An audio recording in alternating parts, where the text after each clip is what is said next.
श्रीमद्देवी भागवत महापुराण अथ तृतीयोध्याय। सूत जी द्वारा पुराणों के नाम तथा उनकी श्लोक संख्या तथा उपपुराणों तथा प्रत्येक द्वापर युद्ध के व्यासों का नाम। सूत जी बोले, हे मुनीश्वर वृंद, सत्यवती सूत वेद व्यास जी से मैंने जिस प्रकार तत्वपूर्वक पुराणों तो सुना है, उसे मैं आप लोगों से कहता हूँ, सुनिए। उनमें दो माँ वाले मत्स्य पुराण, मार्कंडेय पुराण, दो भा वाले भविष्य पुराण तथा भागवत, तीन ब्रा वाले ब्रह्मांड और ब्रह्म वैवर्त पुराण, चार वा वाले वामन, विष्णु, वायु और वाराह पुराण, आ वाला अग्नि पुराण, ना वाला नारद पुराण, पा वाला पद्म पुराण, लिन वाला लिंज पुराण, रा वाला गरुण पुराण, सु वाला सूर्म पुराण, इस्त वाला स्कंद पुराण। ये पृथक पृथक 18 पुराण हैं। उनमें आदि के मत्स्य पुराण में 14,000, अत्यंत अद्भुत मार्कंडेय पुराण में 9,000 तथा भविष्य पुराण में 14,500 श्लोक संख्या तत्वदर्शी मुनियों ने बताई है। पवित्र भागवत पुराण में 18,000 और ब्रह्म पुराण में 10,000 श्लोक हैं। ब्रह्मांड पुराण में 12,100 तथा ब्रह्म वैवर्त पुराण में 18,000 श्लोक हैं।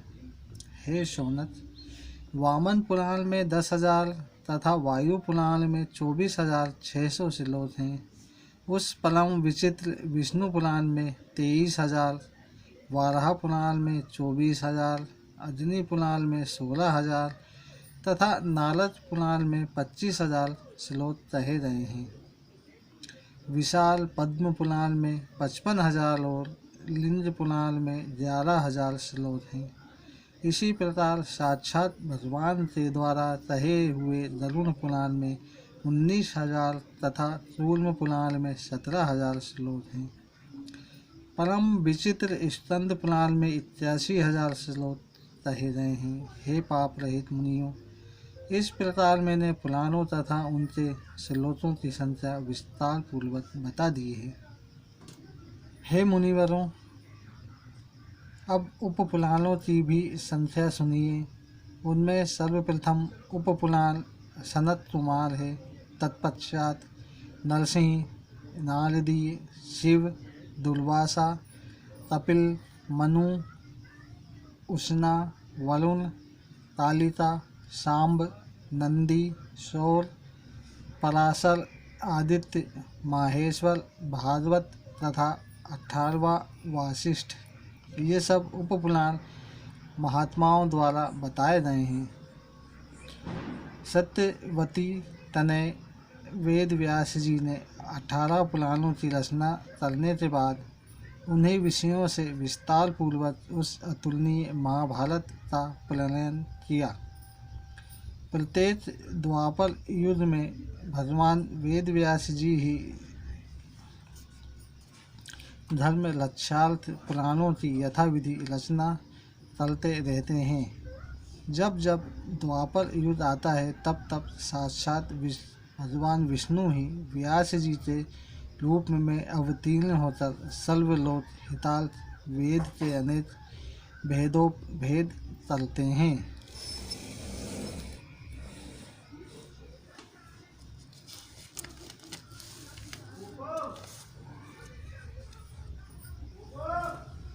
विशेषतर कलयुग में ब्राह्मणों तो अल्पायु एवं अल्पबुद्धि जानकर वे युद्ध युद्ध में पवित्र पुराण संहिताओं का निर्माण करते हैं। स्त्रियों, शूद्रों तथा भ्रष्ट द्विजातियों को वेद श्रवण का अधिकार नहीं है, इसलिए उनके कल्याण के लिए व्यास जी ने पुराणों की रचना की है। हे श्रेष्ठ मुनिगण, इस बेवस्वत नामक शुभ 7वें मनवंतर के 28वें द्वापर युग में परम धर्मनिष्ठ सत्यवती पुत्र मेरे गुरु श्री व्यास जी हुए और 29वें द्वापर में दिलोनी नाम से व्यास होंगे। इनसे पूर्व भी 27 व्यास हो चुके हैं, जिन्हें प्रत्येक युद्ध में अनेक पुराण संहिताएं रची हैं।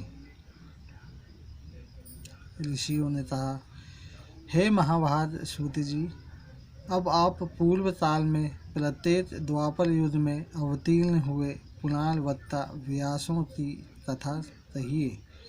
सूत जी बोले, सृष्टि के बाद सर्वप्रथम द्वापर युद्ध में स्वयं ब्रह्मा जी ने ही व्यास के रूप में प्रकट होकर वेदों का विभाजन किया।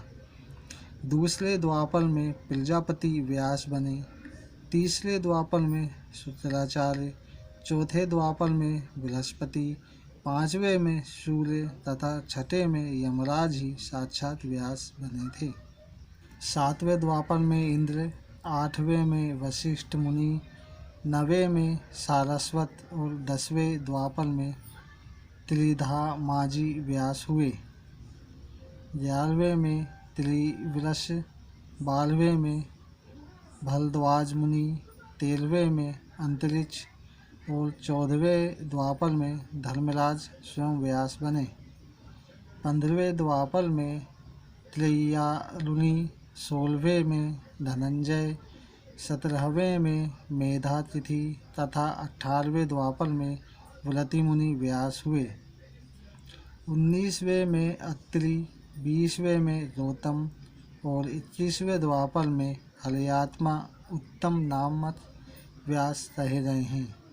22वें में वाजश्रवावेन, 23वें में आमुष्यायन सोम, 24वें में तिरनबिंदु तथा 25वें द्वापर में भार्गव व्यास हुए। 26वें में शक्ति, 27वें में जातुतन्य और 28वें द्वापर में कृष्ण द्वैपायनजी व्यास हुए। इस प्रकार 28 व्यासों के नाम जैसा मैंने सुना था वैसा बता दिया। इन्हीं कृष्ण द्वैपायन व्यास जी के द्वारा कहे गए श्रीमद्देवी भागवत पुराण को मैंने सुना था, जो पुण्यप्रद, सब प्रकार के दुखों का नाश करने वाला, सब प्रकार के मनोरथ पूर्ण करने वाला, मोक्षदाता, वैदिक भावों से ओतप्रोत तथा सभी आगमों के रसों से परिपूर्ण, अत्यंत मनोहर एवं मुमुक्षु जनों को सदा प्रिय रखने वाला है। जिस अत्यंत पवित्र पुराण को रचकर व्यास जी ने अलिनी के गर्भ से उत्पन्न विद्वान महात्मा एवं विरत अपने पुत्र सुतदेव जी को पढ़ाया था, हे मुनिवृंद, उसी रहस्यमय महापुराण श्रीमद्देवी भागवत को मैंने भी करुणा सागर अपने गुरु व्यास जी के मुख से संपूर्ण रूप से यथार्थतः सुना तथा उनकी कृपा से उसे हृदयंगम कर लिया है। जिस प्रकार अयोनिज एवं अपूर्व बुद्धिमान अपने पुत्र सुखदेव जी के प्रश्न करने पर व्यास जी ने रहस्ययुक्त इस पुराण को सुनाया, उस समय मैंने भी एक साधारण श्रोता के रूप में इस महान प्रभाव वाले श्रीमद्देवी भागवत महापुराण को सुन लिया। हे सर्वश्रेष्ठ मुनिजन, श्रीमद् भागवत रूपी इस कल्पवृक्ष के फल के स्वाद के प्रति आदर बुद्धि रखने वाले तथा अपार संसार सागर से पार पाने के लिए श्री सुखदेव जी ने अनेक प्रकार की सुंदर एवं रसमयी कथाओं से युक्त जिस अद्भुत महापुराण को विधिवत अपने कर्णपुट से प्रेम पूर्वक सुना है, उसे श्रवण करने की जो कलिकाल के भय से मुक्त न हुआ, भला ऐसा प्राणी इस भूतल पर कौन होगा। वैदिक धर्म से रहित तथा निकृष्ट विचार रखने वाला बड़े से बड़ा पापी मनुष्य भी यदि किसी बहाने इस उत्तम श्रीमद्देवी भागवत पुराण का श्रवण कर लेता है, तो वह भी निश्चित ही समस्त सांसारिक सुखों को भोगकर अंत में योगी जनों के द्वारा प्राप्त करने योग्य भगवती के नाम से चिन्हित मनोरम तथा अचल पद को प्राप्त कर लेता है। जो प्राणी इस श्री देवी भागवत पुराण को प्रतिदिन प्रेम से सुनता है, उसके हृदय रूपी गुहा में विष्णु, शिव आदि देवताओं के लिए भी दुर्लभ सर्वश्रेष्ठ विद्या रूपिणी सज्जनों की एकमात्र प्रिया दुलातीता एवं समाधि द्वारा जानने योग्य वे भगवती निवास चलने लगती है। अतः सर्वांग सुंदर इस मानव तन को पाकर संसार सागर के अगाध सलिल से पार होने के लिए जलयान के समान परम सुखदायी श्रीमद् देवी भागवत पुराण एवं उसके वक्ता को प्राप्त करके भी जो मूर्ख इसका श्रवण नहीं करता, वह विधाता के द्वारा वंचित ही कहा जाएगा। इस दुर्लभ मनुष्य देह में दोनों प्राणों को प्राप्त करके भी जो सांसारिक मनुष्य केवल दूसरों के दुर्गुणों को ही सुना करता है, वह अधम मंदबुद्धि चारों उत्तम पदार्थों को देने वाले तथा सब रसों से परिपूर्ण इस निर्मल पुराण को भूतल पर क्यों नहीं सुनता।